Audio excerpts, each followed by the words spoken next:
I'm Dave Butenoff, owner of Valley View Paint and Body. Got out of high school and I farmed with my family for 12 years, and then I realized my heart really wasn't in the farm. Started working on cars as a hobby. Started our business back in '89, working out of a fixed up pole shed.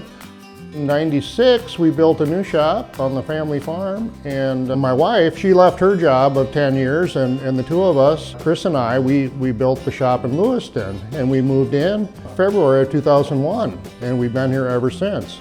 We take a lot of pride in our work, and now we're entering a new era. Hey, my name is Trenton, and this is my wife, Haley. For those who don't know me, I've been the painter here at Valley View for the past 3 years. Recently, we just took over the management position, and we are just here to introduce ourselves to you. We're so grateful for everything Dave and Chris have taught us over the years, and we will continue to uphold the standards and beliefs within the business. Rest assured that you can expect the same friendly and reliable service that you have always received. We are excited to help with any of your auto body needs and are just a call, text, or a few minute drive away.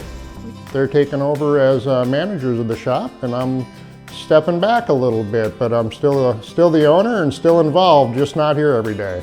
We always put the customer first. We work for you, the customer, not for the insurance company. We can't wait to serve you. We're excited for the next years to come.